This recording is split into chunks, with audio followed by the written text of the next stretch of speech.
Hello folks, I'm Aslin Blow from AZ Entertainment, and here we are once again down under with fun, fabulous food down under with CONJURUP, and specifically AJ, who's already in her kitchen bubbling away. So as you can see, it's AJ and I just getting it on together tonight. So we'll go straight to Australia and say hello to AJ. Hi, AJ. Hi, Aslin. How are you? Very good, very good, very good. This is cozy. It's nice, isn't it? Just the two of us. Now, look, I was just, as we were talking about, Australia has got so much influence from other countries. I thought I'd do something today that was a little bit of an Italian influence. That is a little bit of a cheap way too. That sounds fabulous. But just for our audience, every now and then, don't forget to look to your left, which is where you've placed your camera today, haven't you? My camera. Yep. I did that. I remember doing that too when I changed camera places. Right. So tell us about the dish. I'm so excited. Well, what I'm going to do is I'm going to do what is essentially a ravioli, but I'm going to cheat with the pasta. And the reason I'm going to cheat with the pasta is because, as you would know if you've seen me before, if I can get a shortcut that works, that's exactly what I'll be doing. So, and you probably all know this, but I thought it was kind of clever. Wonton wrappers. Wonton wrappers. Wonton. When you moved there, wonton wrappers. Cool. Now, so essentially, what I'm going to do is I'm going to do you a ravioli, and I'm going to show you when you serve it up. It looks absolutely like ravioli, and I served it to a friend of mine who's a foodie, and she said, "Wow, that's amazing." So we should get on with it. So the reason that I chose Italian is because Italians have been in Australia since the first boat arrived.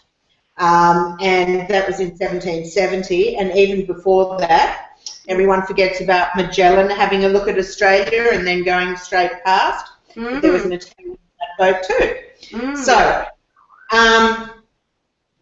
Australian cuisine is influenced by every other country in the world, because if we were going with cuisine as we know it, as in Australian cuisine, we'd be eating Indigenous food. And there's a very big push for that at the moment, and it's great, but in the city it isn't as easy to put your hands on the things. So we're going to go with Italian. Now, I put up the recipe, which I thought might help you a little bit, but the main thing is that you need some prawns. Now, some people get a bit fussy about prawns, and if I can get lovely fresh ones, I'll take them. These, in fact, are just frozen prawn meat, and they taste amazing. They're fine, just brown. And what I've done is I've just put a bit of lemon zest and some basil in there. Okay. Now, I think I mentioned that you should chiffonade the basil, and Aslan would know this, but a lot of people don't. What chiffonade is, it just means really finely sliced. So you place all your leaves like this on top of each other, and then you roll them like this, and then... Okay, hang on, stop. AJ, stop. Hold that whole roll and put it over where your fruit is, because that's where we've got really good light, and so everyone can see what you're doing. Well, that's just kind of lift the chiffonade up, that's it. Lift the roll up and put it over the white, tiny white bowls. Just hold it up. Yeah, so basically... Cool. So what I've done is I've got the leaves and I've laid them all like that, and then you roll them up like this. And then it's so easy, you just take your knife and you finely slice like this, and you end up with beautiful, beautiful, beautiful, beautiful finely sliced basil. See? That's fabulous. Really fine. And it's just, look, again, it's a trick to make everything happen quickly for you. So we'll need some of that later for the sauce. I've said use about 1/4 of a cup of basil leaves, but just use as many as you want. Basil's quite a strong flavour, so see how you go. So let's get back to the dish. Okay, so we're going to have prawns, and we're going to make some ravioli. Now this is really simple and really easy. So just put in some zest, which is this part. All you do is take that off the lime like that, and also reserve some for later. Do the whole lemon, or the whole lime rather, because you'll need some for zhuzhing up the dish later. Now, I'm also going to put a good pinch of salt and a good pinch of pepper into the prawns and just give that a bit of a mix around. Now, you literally need to use just one prawn per wrapper. So it's quite an economical dish as well. I would say normally I would make 3 and I would do it as an entree. But if you were going to do it as a main course, I think what you would do is you would do it with 5, and that would be plenty because it's quite a rich dish. Okay? So, you literally, can you see me doing this? It's like making sandwiches, really. Oh, it reminds me of those squares of processed cheese. Yeah. Tastes a lot better than that, though.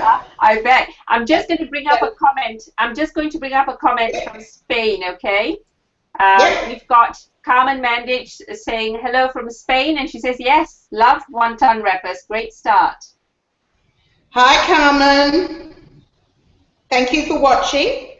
So you literally just put your prawn, it's really simple, 1 prawn per wrapper, then take another wrapper and put it over the top. Now you might have noticed that I wet the wrapper all around, and then you literally press down around the prawn. You want, if you can, you want it so that you haven't got any air around the prawn. Can you see that? Absolutely. Okay, great. All right. So that's what we do there. And then I said to you, you needed a cookie cutter. Now I've chosen this one. I think it's about 2.5 inches, and it's got a wavy thing. And the clever thing about that is when you cut out the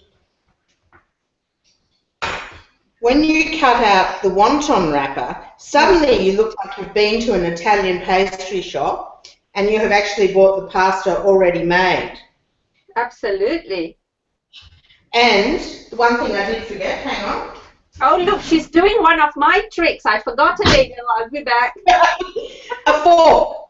And just to make it even better, if you do this around the edge, I swear to you, you serve this up and people think you've been slaving all day. And that's my knack. I'm lazy in the kitchen. So there we go. Look at that. A beautiful piece of pasta, really.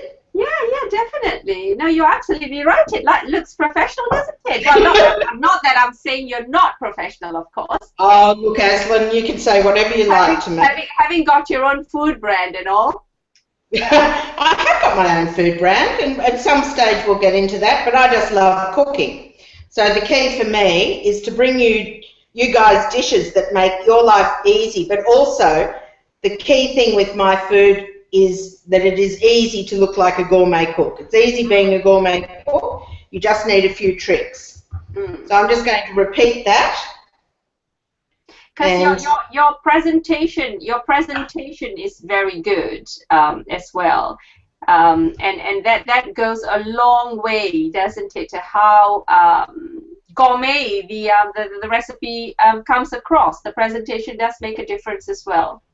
Well, you're absolutely right, and for me, the most extraordinary thing is that I think a lot of chefs make cooking look incredibly difficult and incredibly complex. Absolutely. And it just isn't.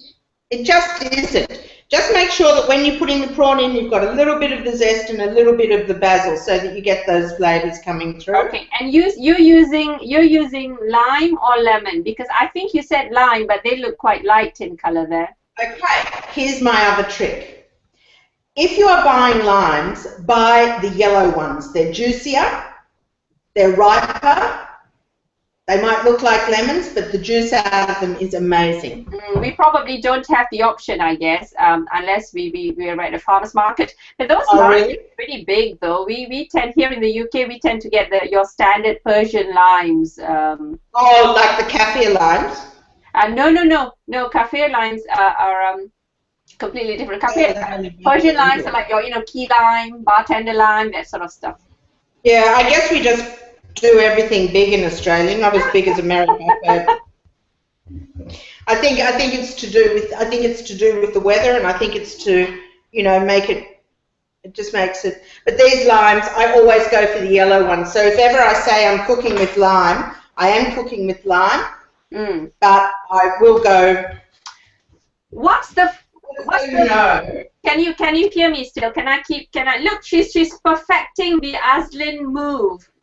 Get out of the camera while I get something. Just when you've got a green one, so you know that I do actually have green one. Right. So is there a difference in flavor? Because I tell you why.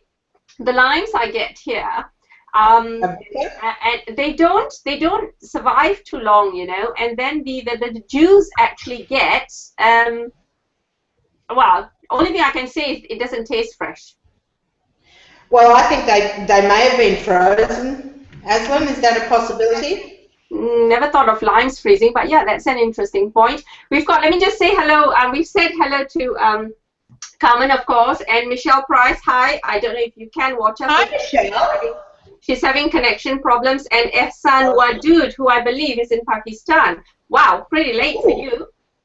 I reckon. Yeah. Hi, Ehsan. Thank you for tuning in. Yeah, thank you very much, because I know it's early for me in Australia, but it's actually quite a nice time of the day. The other thing I was going to say to you guys is when you're serving something, as I was saying that my presentation's good, there's a little trick that I'll tell you, and you probably know this. I'm sure I tell you tricks and you actually know them all. But when you're serving something, never, ever, ever serve an even number. Always serve an odd number. So serve 3, serve 5, serve 7. Never 4, 6, or 2. Interesting. Interesting. Well, it doesn't look as great on the plate, hasn't it? And I don't know why that is, but it just is what it is. Really? You know, pre-show, when you were moving that yellow packet of wonton wrappers, I thought they were handy wipes. Yeah, well, you know, that's me, handy wipe girl. Look, I just, for me, it's a matter of getting. It's smoke and mirrors, really. Get the best effect and the best taste and do it as easily as you can. So again, you always must put plenty of water around the wonton wrapper because that's what sticks it together. Okay, so for those of you who've just joined us, AJ is making prawn ravioli with broth and some pomegranate. Maybe that was a secret. I shan't say. Anyway, she's stuffing the ravioli now, but the ravioli is AJ style because she's using wonton wrappers. So she's stuffing it with 1 prawn in each ravioli with some grated lime and some basil leaves. And that's where we're at now. Salt and pepper. So, you know, that's where we are. Now, I've got 5 of these, and I've had the water boiling because I knew that you wouldn't want to be waiting for me to boil the water. So basically, these will take literally a couple of minutes and no longer. So you just gently put them in the water, and the other trick is that you'll know when they're cooked, because the joy of wonton wrappers is that they're so beautifully fine that you can actually see through them, and you'll see that the prawn has gone a little bit pink, so you know that it's cooked. Okay, so while we're waiting for that, you know, a minute or so, how did you get to the wonton wrapper? You know, I'll say it again. When did you have this epiphany? I am one lazy girl. I looked at the contents of wontons, and wontons basically are wheat-based. Pasta is wheat-based. I know that I'm going to cook this sauce in front of you so that you can see that it's really easy to do. Forgot the butter. I am doing an Aslin today. Oh my God! Yeah, she's like perfecting the move. Get out of the camera and go get something. Here we are. Okay, so basically you need about 20 grams of butter, so not a lot. Right, I'm just going to bring up another comment. Okay, butter, from your neck of the woods, AJ. Jeffrey. Oh, really? I'm sorry, Jeffrey. I thought all this while I thought you were in Australia. Good morning from cool New Zealand, and hi to AJ, food magician. Who's that? Who's that lovely person? That's the lovely Jeffrey, who once called me a clever cookie. Oh, that's you. Yeah. Yes, I did have 2 words with him about calling me a cookie, though. But yeah. Okay. So then, though. As would always be the way, this isn't going to work this morning, so I'm going to cook on the stove. Okay. Thank God I'm here. Thank God I'm near the stove. So put in your butter. Now, the other thing that you guys mightn't know is if you put a bit of olive oil with the butter, it stops it burning, and it also gives you a lovely rich sauce. That's quite a lot of butter. That's quite a lot of butter there. For how many raviolis? 5? Oh no, that'd be for when you were. I've actually used too much butter. You're quite right. It should be about 20 grams, but this would do a whole lot of ravioli. I'm just making the sauce because I can make more ravioli later. So you put in your olive oil, you put in your butter. The exact measurements are on the recipe. Use those, and that'll do a good whack. But you can increase the sauce. There's no problem there at all. Get the lime. You need to be putting lime juice in this. I've said 2 limes, but just look at how much sauce you get. And Aslan's favourite. Oh, I really need to get me one of those. I can't believe I haven't got one. I can't believe you haven't got one either. I can't believe you can't buy them over there. I'm sure you can. I just haven't looked at the right places. Okay, so I'm just using 1 lime because if you have a look here, you'll see that I've actually got quite a lot of juice there. Yeah. So you need a good whack of juice, but you don't want to have too much, okay? Now, the wontons are pretty well ready. The juice went in with the fat. Yeah. Okay. That'll just emulsify, that's fine. Okay.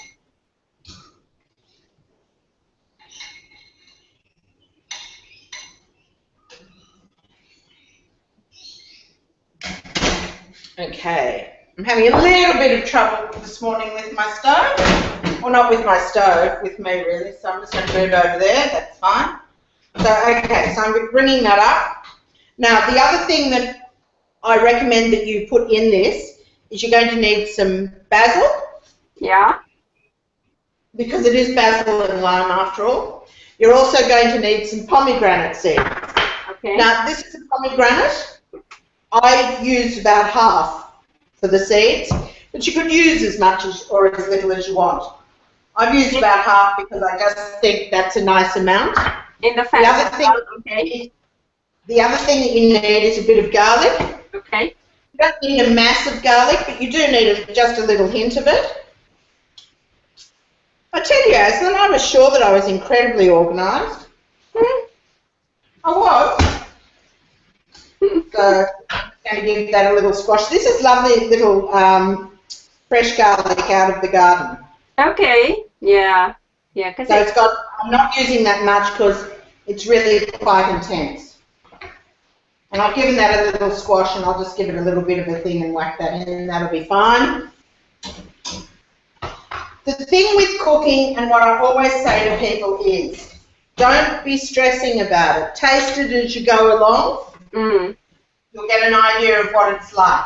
Okay, that's reducing quite nicely. Now, you need to get that balance of sweet, sour, etc. This I've used before in the show. It's a pomegranate syrup. Oh, if you can't put a blend on it, don't be worried about that. Just throw in a little bit of palm sugar or brown sugar. Okay.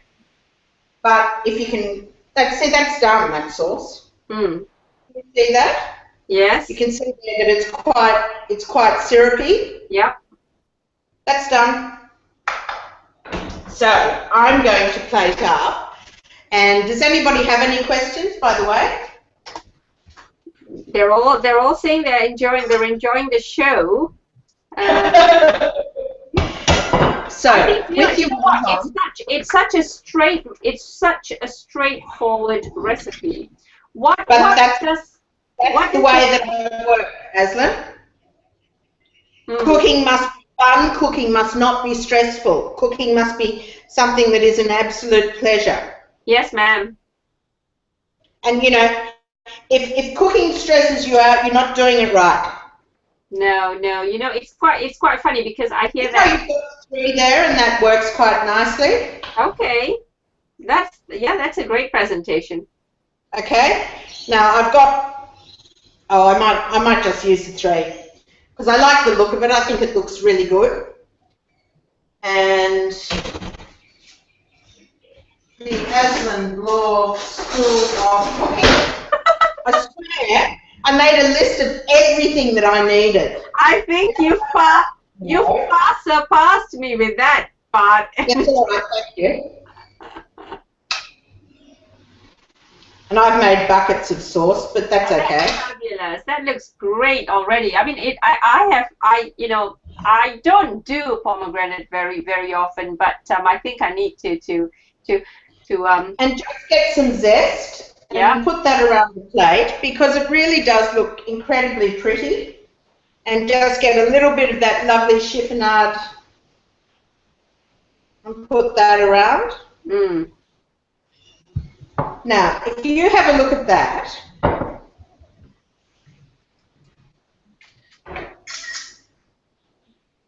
I'll hold it up so you can get a good one, Aslan. Yeah. Now. Camera's over here, madam. Oh, sorry, darling. Sorry. Yeah. But I think the one probably that I took before is a better shot. This is good. This is good because we can see you holding it up. Perfect. Perfect. Yeah. Oh, well, why not? One for the road. Here we go. So, it's really easy. It's really delicious. And I'm just going to show you now. Like, I've got buckets of sauce left over. So I've just made a whole batch of sauce. But I'll just use that, you know. Any thoughts about how long that sauce might keep? Oh, look, I'd use it probably in 24 hours. It won't go off, but you'd have to reheat it, and it's got the butter and the oil and things. So yeah. I think, now I'll just break open one of these so that you can have a look at what I mean. When you have a look in here, you can see through, I don't know whether you can see, but if you look through the wonton wrapper, you can see that the prawn is pink. Yeah. And that tells you that it's cooked. Okay. It's that simple. That's a nice breakfast, isn't it? I think it's a fine breakfast. I think we're all I actually think we're all too locked into what we must have at breakfast, lunch and dinner. Oh, yeah, myself. I only have fruit at breakfast, so don't look at me. But that's why you're so beautifully slim. I eat whatever I feel like at breakfast. Now, I was going to tell you also that with everybody is welcome to tell me what they would like to eat or what they'd like me to cook, what sort of food, because we've basically got every nationality in the world here. And actually, you know, sorry? I have a request, I suppose, but yes. I don't know how easy it is because to get the ingredients and things, an Aboriginal recipe. Yes, well, interesting that you bring that up. That may not be for a little while, but I am actually going up on the North Coast in December. Okay. And I'm hoping to meet with a very good Indigenous cook. Okay. And at that time, I will certainly do that. Okay. Okay, that'll be really good. That'll be really good. Yeah. Yeah. So, what's the taste? If you can describe the flavor profile, AJ, because it's got sweet as well there, hasn't it? Yeah. Yeah. It's quite complex.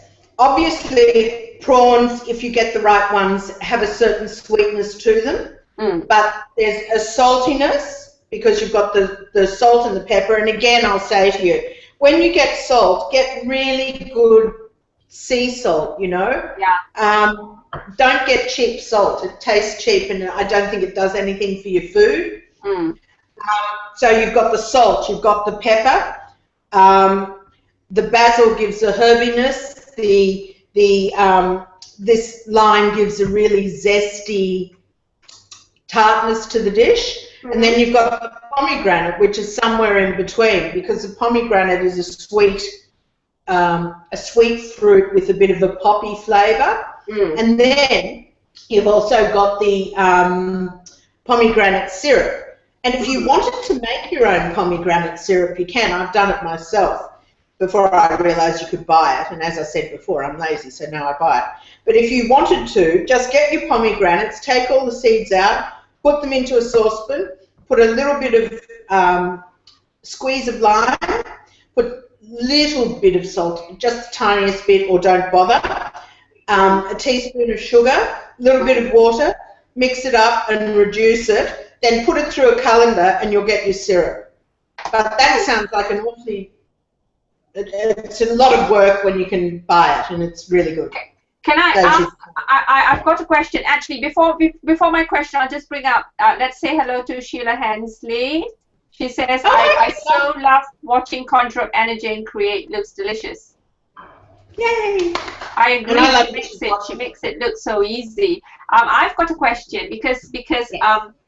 My tendency would be to use lemon juice, but that's like the third time with the pomegranate juice syrup that you've mentioned, lime. Have you got a bias towards lime juice compared to lemon then, AJ? I think it's just, no, because I have a lemon tree. I have bowls of lemons over here. Okay. But I just think if lemons suit where you are, better use lemon. But I just think lime has a much more complex flavour. For me, I prefer limes. But that's me, you know. But if I didn't have limes, and limes here, let me tell you, are $20 a kilo at the moment. Wow.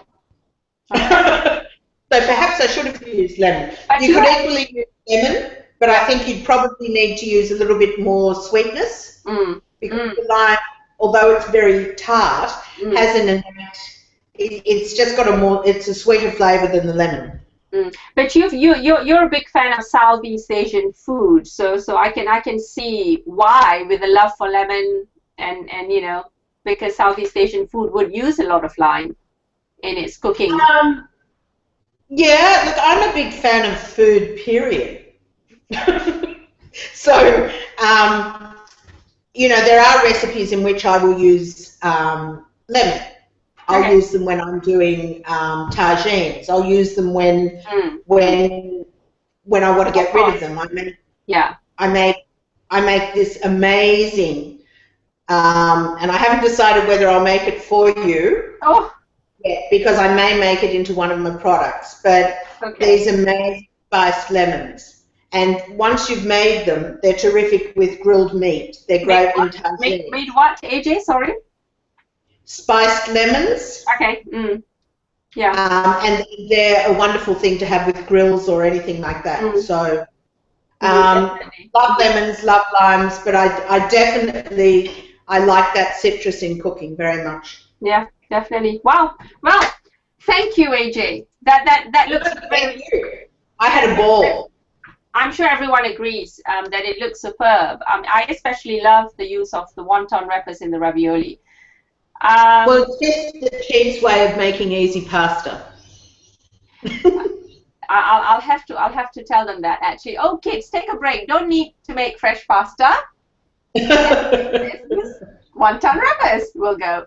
We've got. Well, I think if you can make it easy, you should.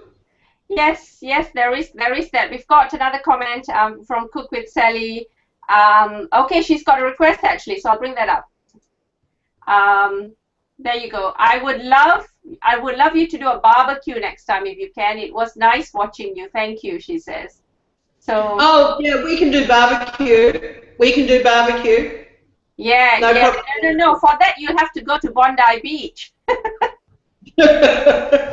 Well, I mean, I could go to Bondi Beach. And the other thing I was going to say too about the Italian influence, before the Italians came to Australia, and there was an enormous influx of Italians after World War II, we didn't have things like beautiful homemade tomato sauces. We didn't. Our palate was not like that. We didn't have the salamis. We didn't have all of the things that we have now. And so our cooking culture would have been absolutely devoid of taste if it hadn't been for all of the immigrants who came to Australia. Because we would have just been eating British food, which is terrific, day in, day out, because it was meat and two veg, meat and two veg. And I know that, for instance, when I was about 15, my best friend at boarding school, her dad was Italian, and he took me to this restaurant called Punchinella, and it was the moment when my eyes lit up about food, because he said, try this. And what he did was he introduced me to squid in pasta, which in those days didn't come in the tube. It had to be made, so he had to order it a day ahead. So I had this, and I had vongole and all this amazing food. And so I love Italian food. I love all of the cultures that we've got here because it just makes our food so interesting. Yeah, definitely. Very, very lucky. Really lucky. I think so. I think so. Being, lucky enough to have a cosmopolitan society is always a good thing. Always a good thing. Not, and the food is always the bonus as well, as far as that is concerned. Thank you, Annajane. Everybody says thank you. Carmen says thank you for a great new dish. Let me know how you go with it too. Send me your photos. Yes, I'll post them on the event stream. Let me just say thank you to everyone who's watched. Carmen, Sally, Sheila, Michelle, Jeffrey, Ehsan, Victor. Thank you all, and I'm sorry if I've forgotten anybody, if I've missed out anybody. Thank you all. Thanks so much for watching. Now, here's a new promise I make. For every new recipe that gets cooked on an AZ Entertainment show, I am going to replicate it, lab it, as we say in the Foodies Plus community. So there you go. And if I don't do it, call me out on it, okay? I'm going to start doing really complex dishes. I can do complex, man. So, right, now one quick note before I leave you all. Tomorrow, Monday, 5 p.m. GMT, 12 noon EST, there is a special food marketing HOA that I am doing with Michelle Reibel, who's not here because he's in Paris. We will be at CIAL, the world's biggest food exhibition in Paris. So join us tomorrow. The event is on the AZ Entertainment page as well if you need more information. If you want an invite, please get in touch with me and I'll send you an invite, because I'm not sending many invites to the show. What time of the morning is that for me? 3 o'clock in the morning, dear. I'll see you then. Right. Well, why not? All right. I'm going to say goodbye, and I will let AJ take us out of the show. Take us out, AJ. Thank you all for watching. It was really good fun. And don't forget to tell me if there's something that you want to see. We want barbecue, we want this, we want that. Let me know. Happy to cook it. But just remember, it'll be really simple and it'll taste good. So I'll see you on the 3rd Sunday of next month. I don't know what date that is yet, but 3rd Sunday of next month. And we'll cook up a storm. We'll cook up something really good. So thanks for watching. Bye.